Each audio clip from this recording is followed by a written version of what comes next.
1797, one person gave a speech in which he said he was against political parties. Who was this person, you might ask? That would be none other than George Washington. It was his farewell address after serving 8 years as America's first president. Washington was an amazing leader, obviously. He would lead the Continental Army, allowing America to gain its independence from Great Britain.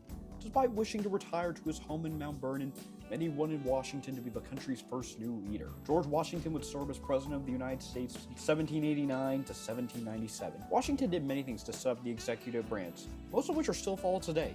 One of the most important things he did was set up the presidential cabinet. There are currently 26 cabinet positions as of 2024. But when Washington was president, there were only 4 positions: Department of State, Treasury, War, and Justice. For Secretary of State, Washington would appoint Thomas Jefferson. Jefferson was a very important figure in the American Revolution. Jefferson was a brilliant mind at the time. He wrote the Declaration of Independence. He was also supportive of freedom of speech and human rights, even though Jefferson did own tons of slaves. For Secretary of the Treasury, he chose another brilliant mind in Alexander Hamilton. Hamilton had served in the American Revolution with George Washington and played a major role in ratifying the Constitution. There was only one problem with picking both Thomas Jefferson and Alexander Hamilton. They did not get along. They had different political views. Hamilton supported a strong government, while Jefferson supported states' rights. Hamilton supported a national bank, while Jefferson strongly opposed it. It's important to note Washington mostly sided with Hamilton. Jefferson and Hamilton's different beliefs would lead to the first 2 political parties: Hamilton's, the Federalist Party, and Jefferson's Democratic Republican Party. When Washington refused a 3rd term, he was succeeded by his vice president, John Adams. Adams was a member of the Federalist Party and agreed with many of Hamilton's views, despite not having the highest opinion on him. Thomas Jefferson would end up defeating Adams in 1800. The Federalist Party would not last long when Hamilton was killed in a duel by Vice President Aaron Burr. You could make a musical out of this. The Democratic Republican Party would dominate the Oval Office for the next 20 years. By the 1820s, Andrew Jackson and his supporters would found the Democratic Party. Different from the one today, but many of the ideas started with Jackson.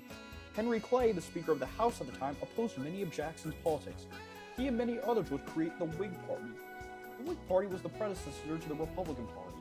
When the Whig Party died off, many would join the Republican Party. So there you have it, an oversimplified version of political parties in the United States. To start off the 2010s, we have a gubernatorial election.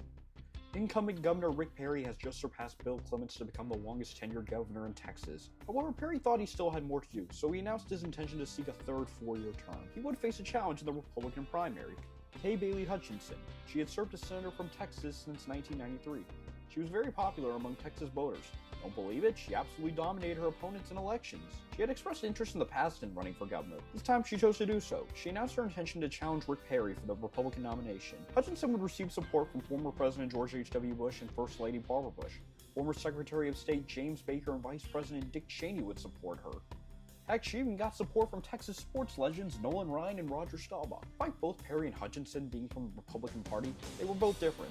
Perry was definitely a conservative, while Hutchinson was more of a moderate. Early on in the race, Hutchinson was leading Perry in the polls. However, Perry was not going to pull a Clady. That means doing everything you can to blow an election. Perry would attack Hutchinson for his stance on abortion. Perry, being a Christian conservative, was strong pro-life and had supported many laws to limit the access to abortion in Texas. Hutchinson's views on abortion were inconsistent, you could say. When she ran in 1993, she said she was pro-choice, supporting abortion. However, later she said to be pro-life. While she did support several abortion laws in the Senate, she also voted in favor of some anti-abortion laws. Perry would attack Hutchinson for her views, and he began to even up the polls. Hutchinson hurt herself when she announced she would step down from the Senate in 2010. However, she changed her mind and chose to remain in the seat. Perry also received praise for a strong Texas economy at the time. Going into the primary, Perry had now gained a double-digit lead over Hutchinson. Perry would wound up getting the Republican nomination for governor of Texas over Hutchinson. Perry would go on to defeat Houston Mayor Bill White to be elected to a 3rd 4-year term. Perry was asked about the idea of running for president in 2008, but he declined. However, with the 2012 presidential election coming up, Perry had interest in throwing his hat into the ring. Despite strong support, Hutchinson chose not to run for re-election in the Senate. Some even thought she would make a run at the White House, but she chose not to, citing the desire to spend more time with her family. So the door was wide open for any Republican to win the Senate. Sorry, but everyone knew it was going to be a Republican. David Dewhurst, who had served as lieutenant governor since 2003, announced his intention to seek a seat in the Senate. In order to explain who Dewhurst is, I will let this video tell you who he is.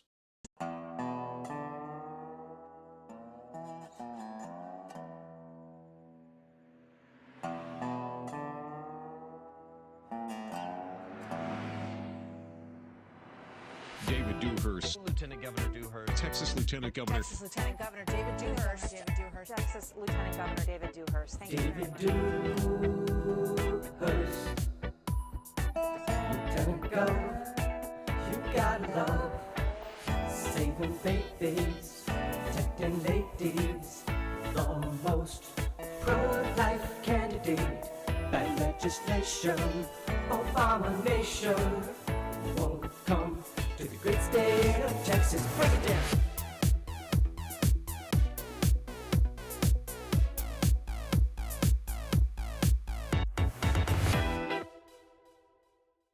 Who knows? Maybe Dewhurst was really a swag guy.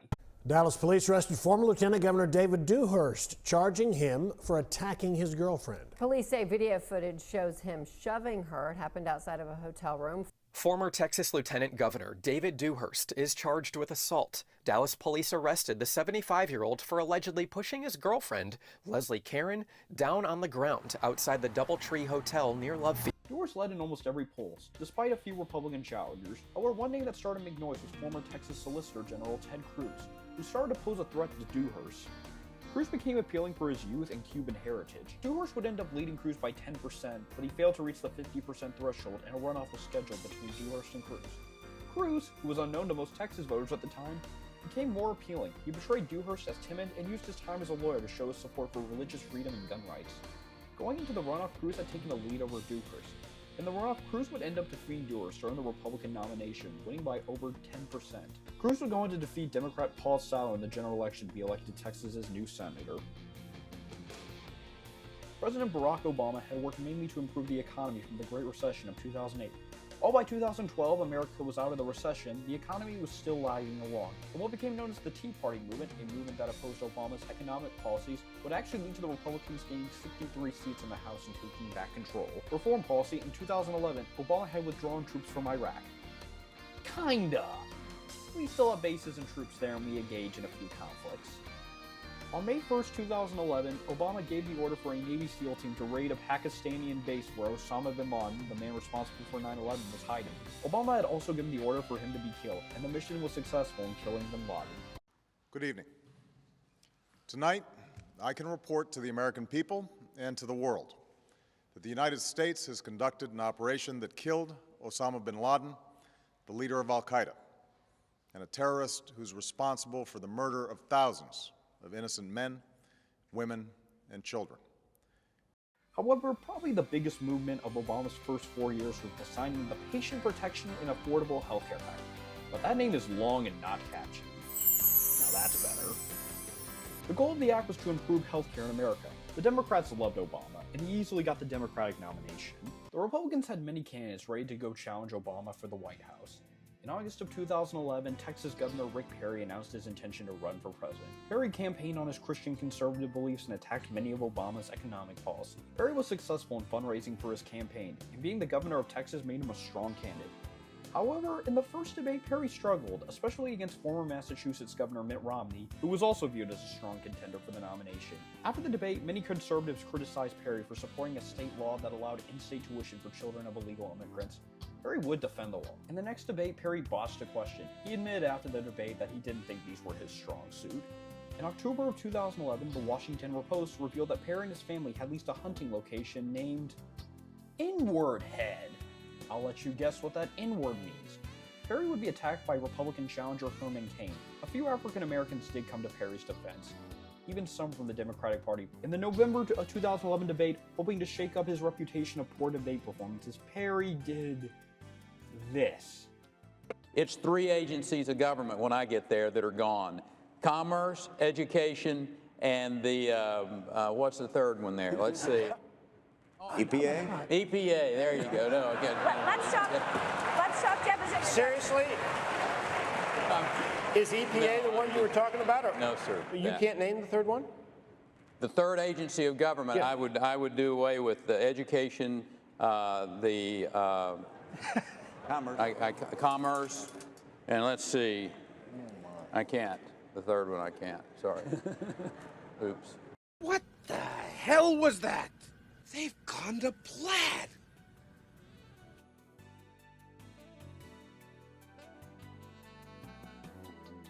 You're gonna find out what the third one is later.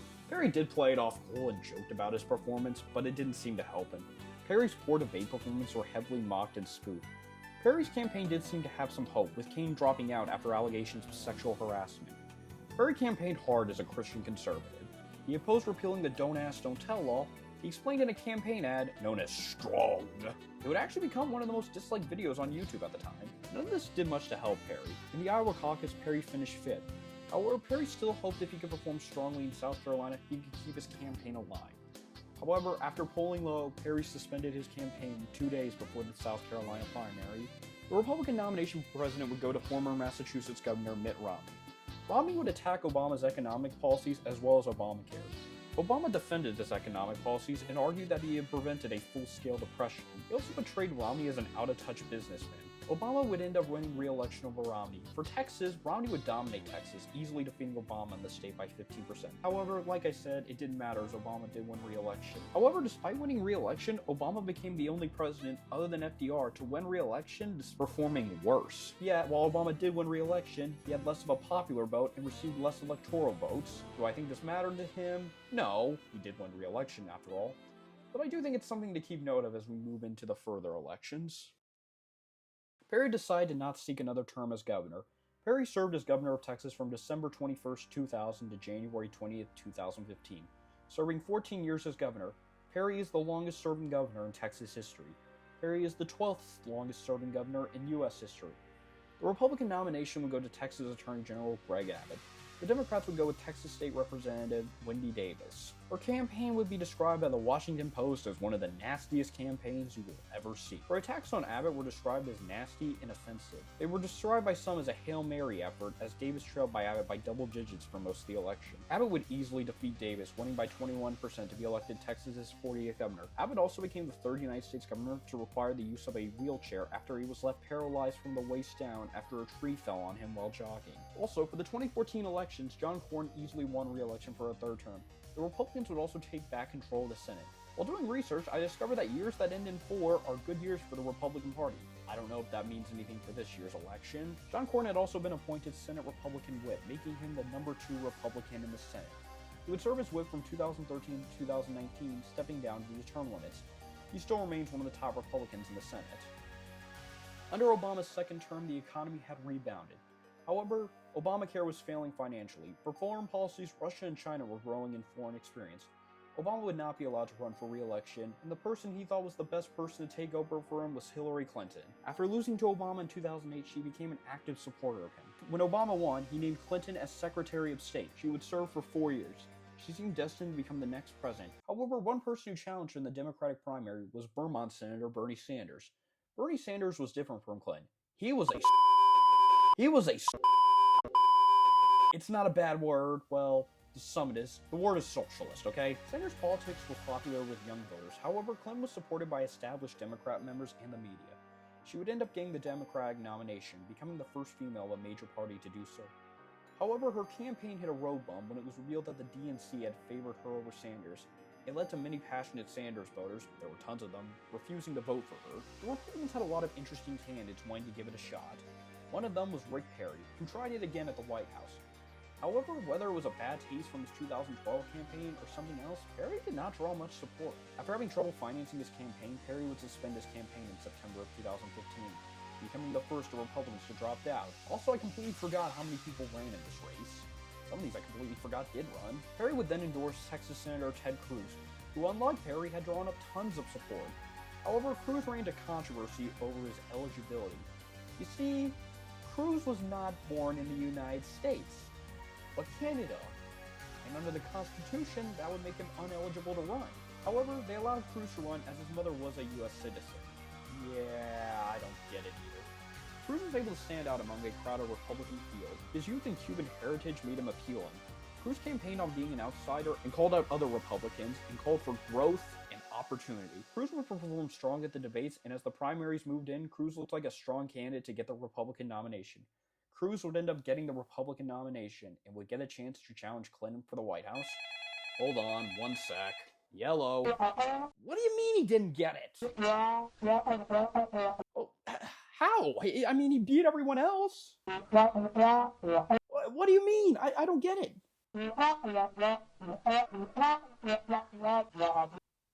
Oh. Wow. Well, it turned out Cruz had one more mountain to climb to get the Republican nomination. I don't even think he knew what impact this would have on both him and the country.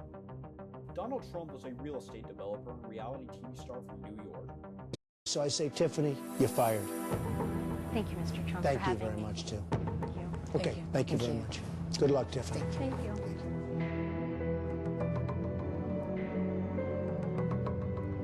She's a nice person, and unfortunately, the nicest person is going home. But oftentimes in business, that's the way it works, sadly. For almost 30 years, he expressed interest in politics and always seemed to float the idea of him running for president. However, when Trump did announce his campaign, almost everyone took it as a joke. Trump was not viewed as a serious contender. However, Trump did the unexpected and stood out, and it was not for the wrong reason as some would expect. Trump's aggressive and non-apologetic attitude was something people fell in love with. Trump's colorful and shocking language he used in debates and on the campaign trail seemed to actually help him. Trump's attacks on the other Republican candidates was something they did not know how to handle. Cruz would end up winning the Iowa caucus over Trump, but Trump responded by winning New Hampshire and South Carolina. On Super Tuesday, Cruz would win his home state of Texas, but Trump mostly won that Super Tuesday. The campaign between Cruz and Trump became very ugly. Trump branded Cruz as untrustworthy and gave him this catchy nickname. Flexibility is a good thing, but you shouldn't be flexible on core principles. I like Donald. He is an amazing entertainer. But his policies for most of his life... Thank you very much. I appreciate it. For most of his life, his policies have been very, very liberal. For most of his life, he has described himself as very pro-choice and as a supporter of partial birth abortion. Right now, today, as a candidate, he supports federal taxpayer funding for Planned Parenthood. I disagree with him on that. That's a matter of principle, and I'll tell you... You are the single biggest liar. You probably are worse than Jeb Bush. You are the single biggest liar. All right. This guy lied. Let me just tell you, this guy lied about Ben Carson when he took votes away from Ben Carson in Iowa, and he just continues. And today, we had robocalls saying Donald Trump is not going to run in South Carolina, where I'm leading by a lot. I'm not going to run. Vote for Ted Cruz. This is the same thing he did to Ben Carson. This guy will say anything. Nasty guy. Now I know why he doesn't have one endorsement from any of his colleagues. All right, John, I get to Cruz, respond. pick from the buffet there. He's a nasty guy. Well, I will say... ...was attacking Cruz's wife and father. My wife's name out your mouth! However, it worked, and Trump would end up defeating Cruz to get the Republican nomination. For the 2016 presidential election, you had Hillary Clinton versus Donald Trump. Clinton, the first female representing a major party going up against Trump in somewhat of an underdog story. Two candidates that everyone could love. Wrong. It turned out Clinton and Trump had just as many haters as they did fans. Trump's views were described by some as racist and xenophobic. Trump had also come under fire for some comments he made in the past about women. Some women accused Trump of making unwanted advances. Despite these characteristics, Trump ran a masterful campaign and developed a core of passionate supporters. He campaigned on draining the swamp, getting rid of the special interests in D.C., and also campaigned on America First, putting American policy before other countries. Trump was seen by many as too divisive, and some Republicans chose not to endorse him, including both the Bushes. As for Clinton, she had no problem getting support from within the party, but she also had haters like Trump. Clinton's time as Secretary of State led to many controversies. She came under fire for her handling of Benghazi, and during the investigation, it was revealed that she had run a private email server that was being investigated by the FBI. She and her husband Bill may have also done some other sketchy stuff you can read about. However, she continued on campaigning many of Obama's policies in combating climate change. And heck, it was inspiring to vote her as the first female president in U.S. history. Clinton had led in many polls throughout the election. It did tighten leading up to the election. Still, it looks like Clinton would be the next president. Surprise, mother... To the shock of almost everyone, Donald Trump would end up defeating Hillary Clinton to be elected the 45th president of the United States. It was considered by some to be the biggest upset in election history. It's important to note Clinton did win the popular vote, however. One could argue it was for her winning California, though, over Trump. Trump also did win Texas by 9%, a way less margin than Romney. Many looked past Trump's character flaws, likely they feared Clinton's presidency more or wanted an outsider for something different. Alright, it's 2018 and we have a Senate election, and a Democrat that is actually worth talking about. The Cruz and Trump campaign was nasty, if you remember. Likely because of that, Cruz refused to endorse Trump. However, Trump and Cruz would recounsel right before the 2016 election, and Cruz would endorse Trump. By 2018, Cruz had become one of Trump's biggest supporters. He almost forgot these two once had beef. To me, he's not Lion Ted anymore. What is he now? Beautiful Ted. Beautiful Texas, Ted. I call him Texas Ted. No, Ted Cruz. However, Trump's policies were very love-hate. Cruz himself was divisive. His approval rating was mainly between 44 and 49%. However, Cruz was still popular within the party and got renominated. The Democrats seemed to be optimistic, thinking they had a chance to make Texas a swing state. The candidate wanting to challenge Cruz was Beto O'Rourke, a congressman from El Paso. However, he was brushed aside early by many as just another generic Democrat to be put through the slaughterhouse. However, O'Rourke received attention for his usage of social media and the large crowds he drew at rallies. O'Rourke's campaign made him look like a rock star. He was a former band member, in case you cared. He used his energetic personality to his advantage. O'Rourke had actually narrowed the polls between he and Cruz. He received tons of campaign donations and endorsements from various celebrities. O'Rourke actually doubled what Cruz spent on his campaign. O'Rourke did come under fire by some for his run-ins with the law when he was young. The race between Cruz and O'Rourke was surprisingly competitive. However, on election day, Cruz would just about hold on to win re-election. Despite the loss, it was the best a Democrat had ever performed in Texas in a while. Also that night, the Democrats would take the House from the Republicans after 8 years. Oh, I really don't want to do this one. Oh, I don't want to do this. I don't want to do this. I don't want to do this. I don't want to do this. You thought 2016 was bad? Oh, this is on a whole new level. Oh, I don't want to do this. Trump's 4 years in office were very love-hate, depending on who you ask. Trump became known for his beef with the mainstream media and his uses of Twitter for many different things. Trump would even be under investigation over whether or not Russia interfered with his 2016 victory. Trump would not be charged for that. In a May 2019 phone call, Trump asked the Ukraine government for an investigation into alleged illegal dealings between them and former Vice President Joe Biden. Remember him? Trump would be called out and would be impeached by the House but would be acquitted by the Senate. Despite low approval rating, Trump was still liked by the Republican Party and was praised by them for maintaining a strong economy, low unemployment, and lowering taxes. He easily got the Republican nomination. Trump had a strong group of passionate supporters. While many other presidents had something like this, Trump's energetic relationship with those at his rallies was something completely different. Some could argue this is what led to his 2016 victory. The Democrats had a ton of candidates, some of which you probably forgot about. One that ran in the crowded field was Beto O'Rourke. However, he failed to stand out and never seemed to get much hype. He would end up dropping out. I always assumed he was hoping for either a vice president shot or a cabinet position by whoever won, neither of which happened. The Democratic primary was mainly between former Vice President Joe Biden and Vermont Senator Bernie Sanders. Biden's campaign started out rough, losing both Iowa and New Hampshire. However, Biden just about pulled out South Carolina, and after a strong Super Tuesday, Biden got the nomination. At age 78, Biden was the oldest candidate in major party history. His age, though, had some concern. And Biden, who admitted to being a gaffe machine, had many worry about his mental health. Old people are the greatest. They're full of wisdom and experience. At the DNC, Biden chose California Senator Kamala Harris to be his vice president. She was the third female chosen by a major party and the first African American to be selected by a major for BP. However, you have other stuff going on in 2020. Oh, you thought I was going to forget about or gloss over it. Oh no, I'm not. In Wuhan, China, a virus originally known as a coronavirus spread throughout most of Asia. Many Americans who traveled abroad unknowingly returned to America with the virus. By March of 2020, it had spread rapidly across America. The virus, now called COVID-19, had led to massive lockdowns across America. Trump's handling of COVID was criticized with some arguing he acted slowly and accused him of spreading conspiracy theories about the virus. In May of 2020, a video was released showing George Floyd, a black man, being suffocated to death by a Minneapolis police officer named Derek Chauvin. Black Lives Matter, a movement that called out police brutality against African Americans, led protests across America in response to this. While some protests were peaceful, some of them turned to rioting and looting. These issues led to a deeply divided America. And on top of that, you have a presidential election between two divisive candidates. Hey, want to hear the most annoying sound in the world?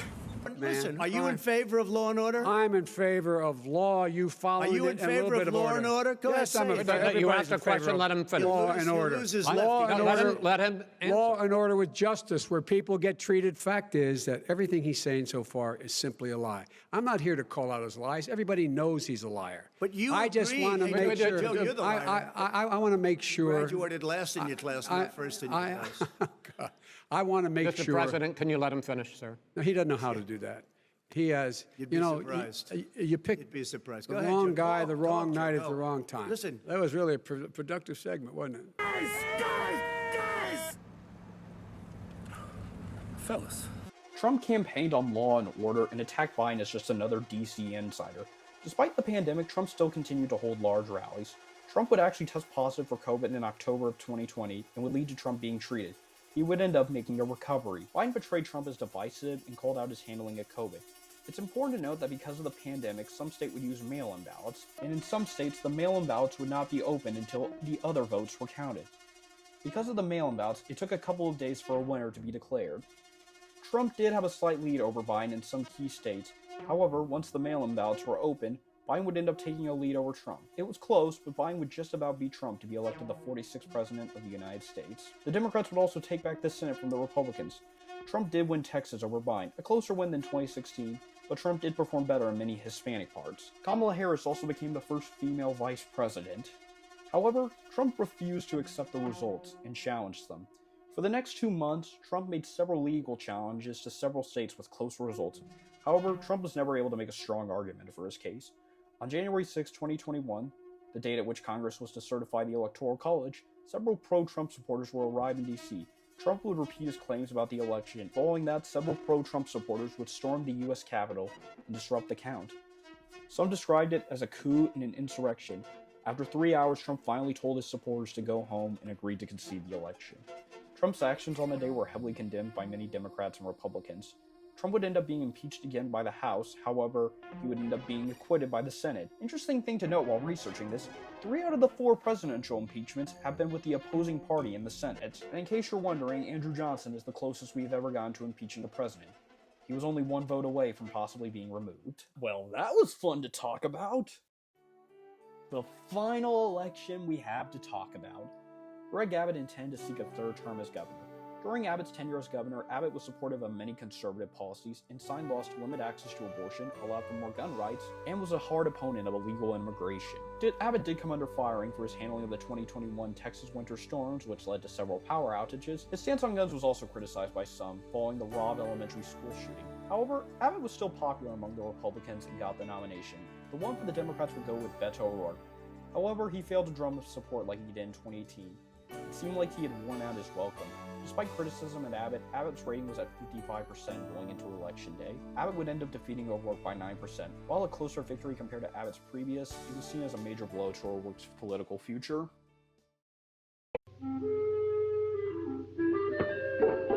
Hello, my baby. Hello, my honey. Hello, my ragtime gal. Send me a kiss by wire. Baby, my heart's on fire. If you refuse me, honey, you lose me. Then you'll be left alone. Oh, baby, telephone and tell me I'm your own.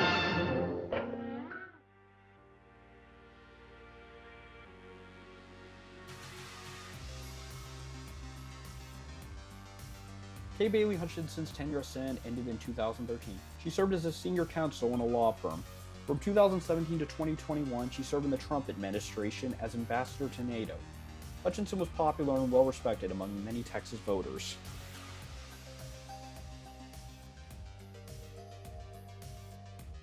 After Rick Perry dropped out in the 2016 race, he endorsed Ted Cruz, but once he dropped out, he endorsed Trump. Following Trump's win, he named Rick Perry as Secretary of Energy. Oh yeah, the agency he forgot about and pledged to get rid of was Energy. This is awkward. Perry served in that position until the end of 2019. Perry also played a major role in Trump's controversial Ukraine phone call. Perry is still active in both Texas and American politics. Perry's strong Christian conservative views made him divisive for some. While Perry may not be as beloved as Ann Richards or as accomplished as George W. Bush, he was an effective and influential governor of Texas, and will likely go down as a memorable one compared to most others. I think that's good enough for him.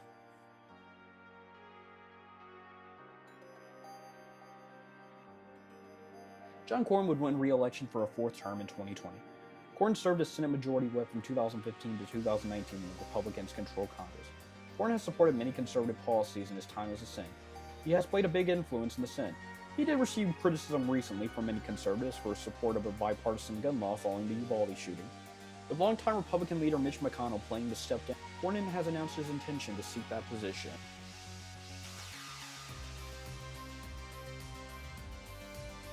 Ted Cruz has been supportive of many of Donald Trump's policies. Cruz is a very love-hate guy. He has as many supporters as he does detractors. Cruz did come under fire in 2021 when he was spotted heading to Cancun, Mexico during the Texas winter storm. Cruz is a very influential senator in Congress. Cruz plans to seek re-election for a third term in 2024.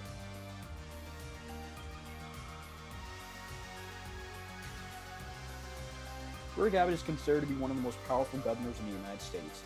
In his time as governor, he has led opposition to illegal immigration and has been a key proponent of it. Abbott has announced his intention to seek a fourth term as governor in 2026. If he successfully completes it, he would have served 16 years as governor, overtaking Perry. Well, who's running? Do we have some new, interesting... great, it's these two guys. Wow, we have a rematch that absolutely no one wanted. Joe Biden has come under fire for a low approval rating and questions about his age. He will be 82 this November. Old people are the greatest. They're full of wisdom and experience. Trump, hoping to get revenge, has hit some speed bumps. Trump has faced legal challenges about his business and time as president. Trump became the first president convicted of a crime after being found guilty of falsifying business in New York. It's unknown how much of an effect this will have on him. As of writing this, most polls show this as a close election, but most giving Trump a slight advantage over Biden as of writing this.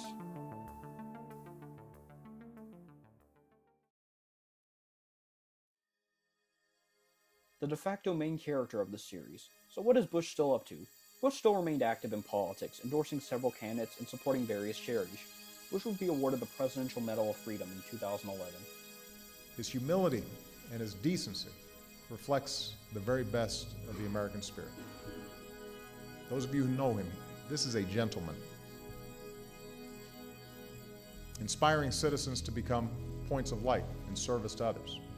Teaming up with a one-time political opponent to champion relief for the victims of the Asian tsunami, the Hurricane Katrina.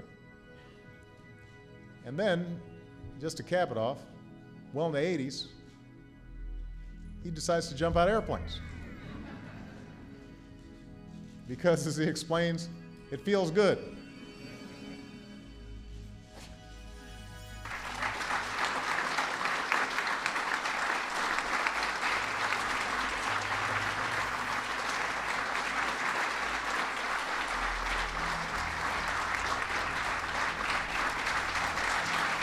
One thing Bush did to celebrate his birthday was skydive out of an airplane. In 2012, Bush would be diagnosed with Parkinson's disease and required the use of a wheelchair for the most of his life. It did not stop him from skydiving for his 90th birthday. He continued to still make public appearances at the Super Bowl and World Series.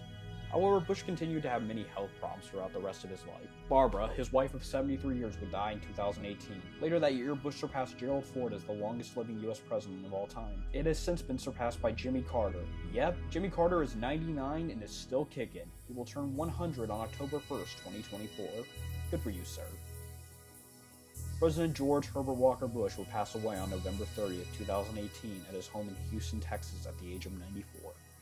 Many Americans and other people across the world would pay their respect to the former president. Dad was strong, but all he really wanted to do was hold Mom's hand again. Of course, Dad taught me another special lesson. He showed me what it means to be a president who serves with integrity, leads with courage, and acts with love in his heart for the citizens of our country. When the history books are written, they will say that George H.W. Bush was a great president of the United States, a diplomat of unmatched skill, a commander-in-chief of formidable accomplishment, and a gentleman who executed the duties of his office with dignity and honor. In his inaugural address, the 41st President of the United States said this: "We cannot hope only to leave our children a bigger car, a bigger bank account. We must hope to give them a sense of what it means to be a loyal friend, a loving parent, A citizen who leaves his home, his neighborhood, and town better than he found it. What do we want the men and women who work with us to say when we are no longer there? That we were more driven to succeed than anyone around us, or that we stopped to ask if a sick child had gotten better and stayed a moment there to trade a word of friendship. Well, Dad, we're going to remember you for exactly that and much more. And we're going to miss you. Your decency, sincerity, and kind soul will stay with us forever. So through our tears, let us know the blessings of knowing and loving you, a great and noble man, the best father a son or daughter could have. And in our grief, let us smile knowing that Dad is hugging Robin and holding Mom's hand again.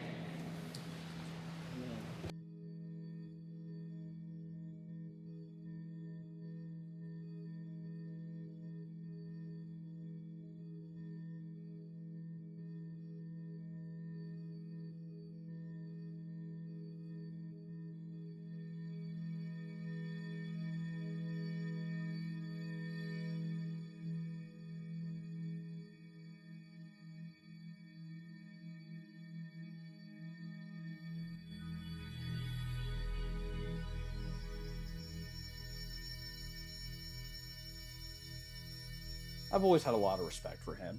I remember when I visited his library and learned so much about him. He lived an incredible life. He was more than just a former president. He accomplished many things in his life. I have a lot of respect for him, and I thank him for his contributions to the country. Thank you, sir.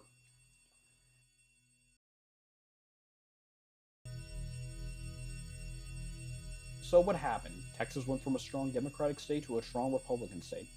It's a lot to unpack. Texas is projected to stay a Republican state in 2024 according to most polls. Politics changed over time, and many factors and things led to it. It's hard to argue just one. Texas has produced some of the most influential politicians in United States history, some for the better and some for the worse. So what is next for Texas politics? Likely more of the same, but you never know. But the reason I make this, it's important that we remember what got us here.